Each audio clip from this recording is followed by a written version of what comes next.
And I think at that stage, those moments of doubt just pop into your head. I'm not good enough, I'm not smart enough, I'm not, why am I not like the others? The royal family has been in crisis after Princess Beatrice walked away, leaving behind titles and traditions. A DNA revelation has exposed a truth no one ever imagined, casting doubt on her true paternity. The results point to a hidden past, one that challenges everything she believed about her lineage, leading her to cut all ties with her family. So what does this mean for her future in the royal family? Join us as we delve into this shocking revelation that has pushed Princess Beatrice to make the most drastic decision of her life. Princess Beatrice of York. Princess Beatrice was born on the evening of August 8, 1988, at the Portland Hospital in London. She arrived into a world of royalty as the first child of the Duke and Duchess of York, becoming the fifth grandchild of Queen Elizabeth II and Prince Philip. From the very beginning, she was part of a close-knit royal family. Her christening took place in December that same year in the Chapel Royal at St. James's Palace. Her godparents came from both noble and personal backgrounds, including her father's cousin and other family friends. Interestingly, her name was not revealed to the public until nearly 2 weeks after she was born. 2 years later, she became an older sister when Princess Eugenie was born. When Beatrice was 7, her parents separated. Their divorce was peaceful, and both remained very involved in their daughters' lives. They agreed to share custody, and both parents continued to raise Beatrice and Eugenie together. After the divorce, the Queen gave £1.44 million to create a trust fund for the two girls. The sisters often travelled abroad, and their trips always included at least one parent. Their upbringing stayed active and loving despite the change in their family structure. Beatrice began her schooling at Upton House School in Windsor in 1991. Later she attended Coworth Park School, followed by St. George's School in Ascot. Her education was shaped by a strong sense of discipline. At the age of 7, she was diagnosed with dyslexia. The reason why I am so passionate about dyslexia is because of being a dyslexic person myself. This diagnosis brought challenges, but she met them with determination. She delayed her GCSE exams by a year to better prepare. Over time, she gained confidence in her abilities and decided to share her struggles publicly in 2005, hoping to help others. At St. George's, Beatrice earned solid grades. She received an A in drama, AB in history, and AB in film studies for her A-levels. She was elected head girl during her final year, which showed the respect she earned among her peers. She also sang in the school choir, which she enjoyed very much. Her 18th birthday was celebrated in a grand way with a masked ball at Windsor Castle. Her official portrait was taken by photographer Nikolai von Bismarck, capturing a key moment in her life as she stepped into adulthood. In 2008, she started studying history and the history of ideas at Goldsmiths University of London. It was a 3-year course that shaped her understanding of the world. She graduated in 2000 with a good degree, a solid achievement that reflected her commitment to education. Beatrice didn't sit still after university. During the summer of 2008, she got her first taste of real-world work. She worked as a sales assistant at Selfridges, learning the basics of customer service. She also spent some time at the Foreign Office's press office, though she wasn't paid. Around the same time, she looked into possible career opportunities with the Financial Times website, showing early interest in business and media. In 2009, she made a quiet appearance in the film The Young Victoria, which told the story of Queen Victoria's early reign. It was a small non-speaking part, but it marked her as the first royal family member to appear in a non-documentary film. She later worked as a paid intern at Sony Pictures, where she gained more experience. But after a major hacking scandal hit the company in 2014, she decided to resign from the position. It was a difficult time, but she handled the situation with grace. In 2015, Beatrice made a bold move and relocated to New York City. She began building her life outside of royal duties, taking on new challenges in the professional world. By 2017, she was holding a full-time job and splitting her time between London and New York. In her work life, she uses the name Beatrice York. She took on a leadership role at Paternity, a software company, where she serves as Vice President of Partnerships and Strategy. One of her key roles involves leading a program that supports women in leadership across global businesses. Through charity work and speaking events, she pushes that mission forward with passion and purpose. In 2022, news surfaced that she had lost her taxpayer-funded police protection back in 2011. This decision reportedly came after her uncle, now King Charles III, stepped in to reduce security expenses. Despite the change, Beatrice has kept moving forward, always balancing her royal background with a professional, independent life. She continues to grow, adapt, and inspire with every step. In March 2019, Princess Beatrice appeared at a fundraising gala held at the National Portrait Gallery in London. She was not alone. Walking beside her was Edoardo Mapelli-Mossi, a man who came from a wealthy and noble background. He worked as a property developer, and his name had already been known in elite circles. His father, Alex Mapelli, had once competed in the Olympics as an alpine skier for Italy. Though Italy no longer officially recognizes noble titles, the Mapelli-Mossi family had been awarded the title of Count back in 1913 by King Victor Emmanuel III. The title passed down through the male line, making Edoardo a count by birth. This title, though not officially acknowledged by the modern governments of Italy or the United Kingdom, still carried a sense of history and prestige within certain circles. By the time they attended the event together, it was believed that Beatrice and Edoardo had already been dating for several months. Their relationship likely began around September 2018. They seemed comfortable in each other's company, and soon after, they were seen attending the wedding of Lady Gabriella Windsor in May 2019. This marked an important moment. Attending a royal family wedding together indicated that their relationship was becoming more serious. That seriousness turned into commitment later that year. In September 2019, during a visit to Italy, Edoardo proposed, and on September 26, the engagement was officially announced by her father's office. Plans quickly began for a royal wedding. The ceremony was scheduled to take place in May 2020 at the Chapel Royal at St. James's Palace, followed by a reception in the gardens of Buckingham Palace. However, the world was soon hit by the COVID-19 pandemic. First, the grand reception was cancelled, and later the wedding itself was postponed due to public health concerns. Eventually, Beatrice and Edoardo married in a much smaller and very private ceremony on July 17, 2020. The wedding took place at the Royal Chapel of All Saints in Windsor. Unlike many royal weddings, this one was not publicly announced beforehand due to great changes in circumstances.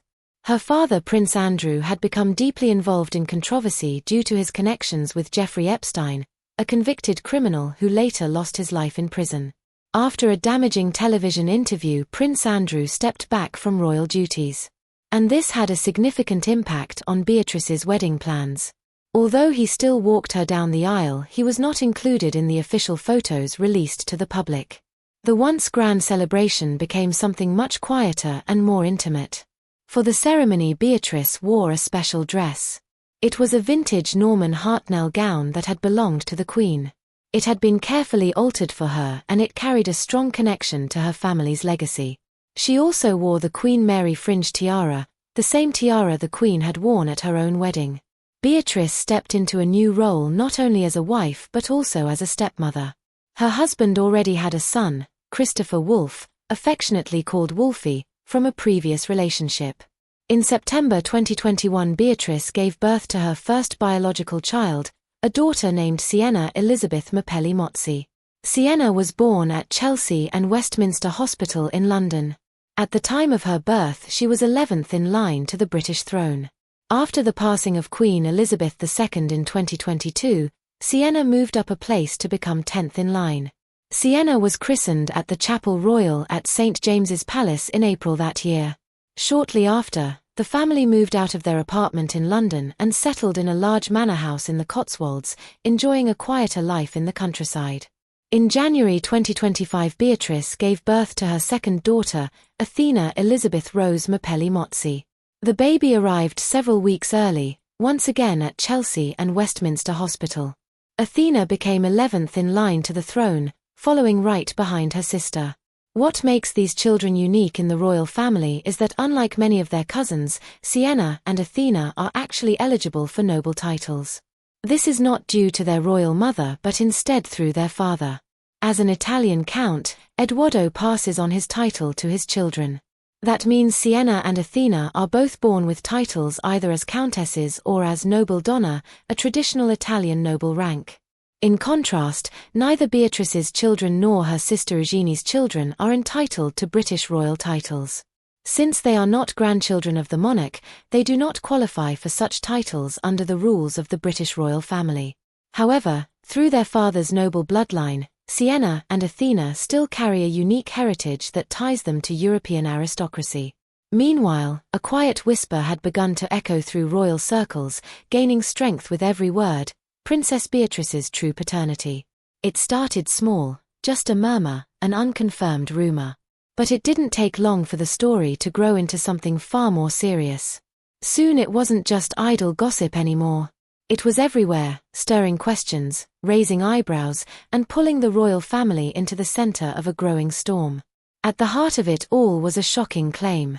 A DNA test had allegedly been conducted, and it revealed that one of Prince Andrew's daughters might not be his biological child. No one knew exactly where the story had come from. Some claimed it had leaked from a private document. Others pointed to a tip sent anonymously to a British tabloid. There was even talk that a private investigator had uncovered something years ago that was only now seeing the light of day. But the lack of a clear source only added to the mystery. The rumor took on a life of its own. It suggested that the test results didn't match what had always been believed. There was a discrepancy, a mismatch that couldn't be ignored. The test allegedly pointed to another man, someone without royal blood, possibly being the real father. If the claim had any truth to it, it wasn't just a personal issue for one family. It threatened to upset the very foundation of the royal lineage. Royal titles and privileges are usually passed down by birthright. And while biology isn't always the final rule in such matters, the emotional and symbolic weight is undeniable. Even if there was no legal change, the idea alone brought a heavy silence. The suggestion that one of the Queen's granddaughters might not truly carry royal blood was enough to rattle the institution from the inside. This wasn't the kind of scandal that could be solved with a statement or a photo opportunity. It was deeply personal, intensely private, and yet now completely public. For the daughter at the center of it, Princess Beatrice, the situation must have been unbearable. Known for her grace, kindness, and low profile, Eugenie had always kept a respectful distance from royal drama. But after the rumor spread, people noticed a shift in her. Reports from insiders began to surface. Some said she was devastated, that she had been blindsided by the news. Others claimed she felt deeply betrayed, even angry. It didn't help that around this time her relationship with Prince Andrew seemed to visibly change. In the past, they had been close, frequently seen attending events together, often smiling in public.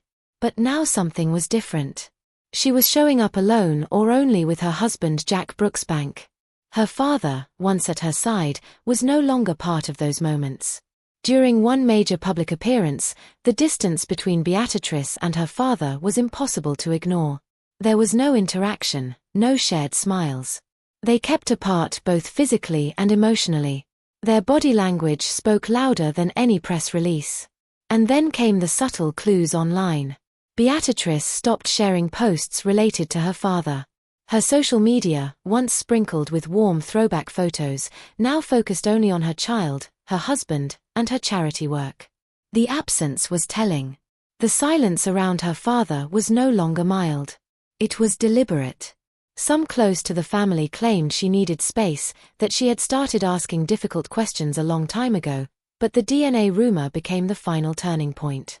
She didn't hold press conferences or issue public statements. She didn't argue or explain. But her actions were clear. Distance had replaced closeness. Silence had taken the place of affection. Meanwhile, Princess Eugenie stayed quieter. Unlike Beatrice, she kept a low profile throughout the entire storm. Some believe she chose to support their father quietly behind the scenes. Others say she simply didn't want to get involved. But regardless of their choices, both sisters found themselves caught in a storm they didn't create. And through it all, Buckingham Palace remained silent. There was no official word from the royal family. No denial, no explanation, just the same silence they had always used during scandals. The royal motto had always been to never complain and never explain. It had worked for generations, but the world had changed. People demanded answers now, and when they didn't get them, speculation only grew louder. But behind the scenes, insiders claimed there was panic. Public relations teams were scrambling to control the damage, that private meetings were taking place daily. Some said King Charles was furious that such a rumor had leaked, that Prince William wanted to shield the monarchy from further harm. On the other hand, Queen Camilla was trying to keep everyone calm. But how do you stay calm when a secret this big threatens to pull the foundation from beneath your feet? Royal experts suggested that the family hoped the story would fade, that if they stayed quiet long enough, people would forget. But silence is a dangerous strategy when the public is hungry for truth. Every unanswered question only deepened the mystery. And when no one speaks, the world fills in the blanks with its own version of the story. Now the rumor lives on. Not confirmed, not denied, but never truly gone. And in its place, a daughter's quiet rebellion has become the loudest sound in the palace halls. Whether the story is real or not, the damage is done. A bond has changed. A family has shifted. And the royal walls, once thought to be unshakable, now seem just a little more fragile. Because in the end, no matter how powerful a family may be, the truth has a way of finding light. And when it does, nothing, not even a crown, can stop it. But how did this all happen?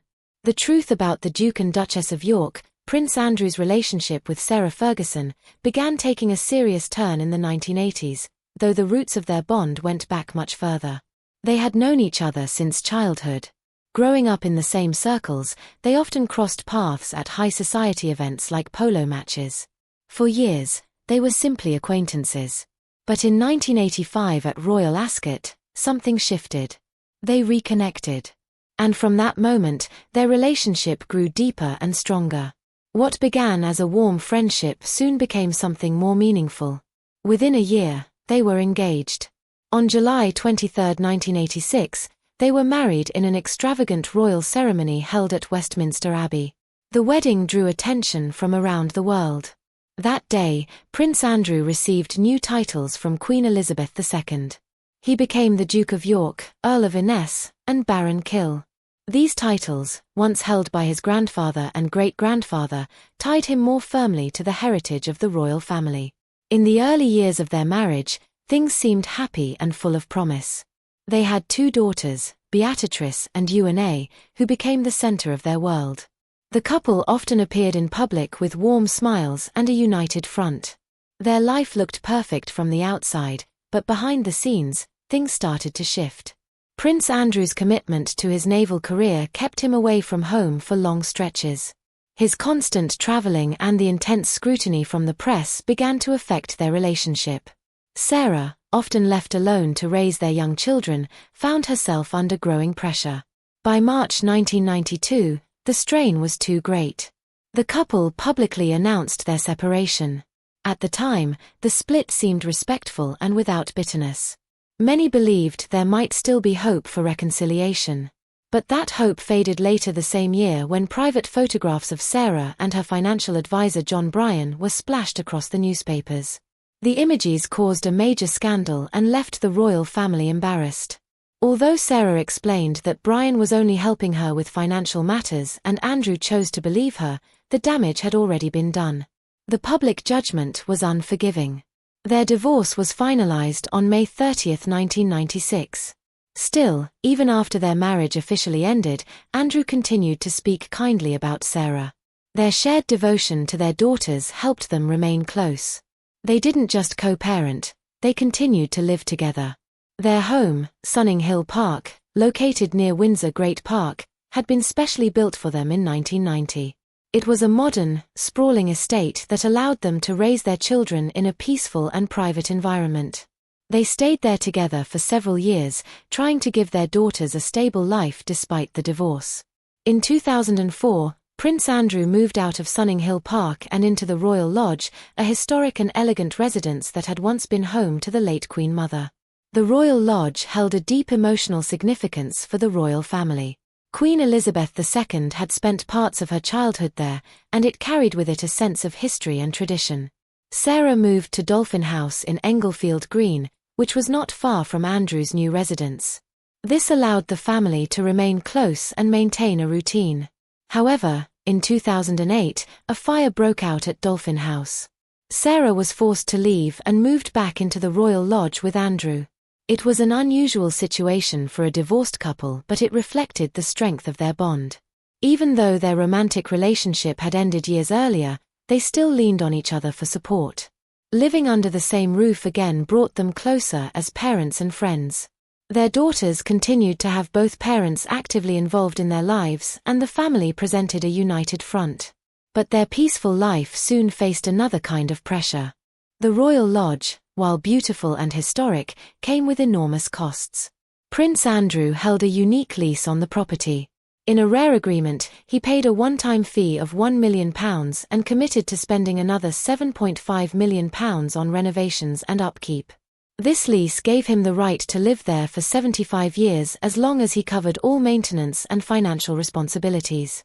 The property itself is outside the secure boundaries of Windsor Castle, so it requires its own round-the-clock security. That alone costs a great deal. Add to that the ongoing maintenance of the house and its grounds, and the expenses rise even higher. Unfortunately, Prince Andrew no longer holds any official royal duties. In 2013, the annual payment he used to receive from the late Queen, about £249,000, was stopped. Without that income and with no public role to generate funds, the financial pressure on him grew heavier. Now the security and upkeep of the Royal Lodge fall squarely on his shoulders. If he is unable to meet these responsibilities, the lease may not be enough to keep him there. The Crown Estate, which technically owns the property, could intervene if the costs are not being properly handled. So far, nothing official has happened, but time is moving fast and the future of Prince Andrew's residence at the Royal Lodge remains unknown. Every month brings new challenges. The house may be filled with memories and tradition, but even history cannot shield it from the weight of present-day problems. Princess Beatrice's role within the monarchy. Princess Beatrice, though a member of the British royal family and closely related to the key figures, King Charles being her uncle and Prince William her cousin, has often remained in the background. Unlike some of her more widely recognized relatives, she has not taken a central role in the monarchy's public life. However, things have started to shift, especially with Prince William taking a more active leadership position. He understands that the royal family must evolve in order to survive, and including cousins like Beatrice is a key part of this transformation. Following Prince Harry's exit from royal duties and his move abroad, William is now working to bring some of the younger royals back into the fold. His vision aims to present a fresher, more modern image of the monarchy and to show that it is not just a club of older individuals clinging to outdated traditions. The British monarchy has always been known for tradition, formality, and structure. But as times change quickly and public expectations grow more demanding, the royal family has faced increasing pressure to modernize. King Charles III, who took the throne after the passing of his mother Queen Elizabeth II, has found his reign marked by both personal and institutional challenges. Not long after his coronation, King Charles revealed he was battling cancer. This shocking announcement came just as the public was adjusting to the new era without the Queen. Soon after, Princess Kate, wife of Prince William and future Queen, also shared her own cancer diagnosis. These two major health issues shook the public and caused unease, especially since the royal family is famously private and protective of their personal lives. That culture of secrecy, which has long surrounded the royal family, makes it difficult for the public to fully understand what is happening behind palace doors. The lack of transparency feeds rumors and fuels speculation. People are left guessing about how serious King Charles's illness is or what stage Princess Kate's treatment is in. Coupled with the emotional fallout from Prince Harry and Meghan Markle's departure and the unresolved controversy around Prince Andrew, it's clear the monarchy is facing a difficult time. These internal issues have left the institution looking unsteady and uncertain. With King Charles's health issues, the Sussexes' departure, and the fading presence of older royals, it may fall to William and a younger group, including Beatrice, to keep the crown connected to the people. There is also a clear problem with age within the royal family. Without William and Kate leading the way, most of the visible members are older, and the absence of energetic younger royals is deeply felt. This gap has contributed to a slow but steady decline in public interest. People are no longer as captivated by royal appearances and ceremonies as they once were. In fact, many surveys suggest that the younger generation feels little connection to the monarchy, especially since it struggles to relate to their lives or concerns. To address this, William has started to push for a new image, one that is more relatable, youthful, and responsive to the needs of modern society. He wants to highlight service and relevance, not just ceremony and tradition. That means showing that the monarchy can still serve the public and adapt to changing times. It's no longer enough to wear crowns and attend formal events. The monarchy has to work harder to stay connected to the people. And Princess Beatrice fits into this new vision. Even though she has not traditionally taken on many royal duties, her background and status within the family give her a natural place in public life. With the number of active working royals shrinking, she may now be called upon more often. She, along with other cousins such as Princess Eugenie, Peter Phillips, and Zara Tindall, has already appeared more frequently at events like garden parties, hinting that changes are slowly being made behind the scenes. This involvement might become regular if Prince William continues to widen the circle of those involved in public duties. At the same time, other national issues add pressure on the royal family. The country is dealing with high inflation, energy problems, and the war in Europe, along with the arrival of a new prime minister. These challenges demand strong visible leadership. But with the monarchy going through its own internal crisis, it risks looking out of touch or disconnected. This is why some believe it would be wise to bring in more family members to support the monarchy, even if they weren't previously active in royal duties. Longtime royal observers believe that William would make a mistake by trying to keep the royal family too small. Instead, many suggest that he should do what Queen Elizabeth did during her reign. When she needed help, she often turned to her own cousins to share the load. That approach brought balance, strength, and a sense of unity. People knew the monarchy was more than just one or two faces. William could do the same now by drawing in Princess Beatrice, Princess Eugenie, Lady Louise Windsor, and the Earl of Wessex to help. As the royal family moves into this uncertain new era, everything is being tested, its stability, its image, and its purpose. To survive and remain meaningful, the monarchy must adapt to the needs of the present. By stepping forward now, they have a chance to shape a modern monarchy, one that still honors tradition but is alive, visible, and ready for the future.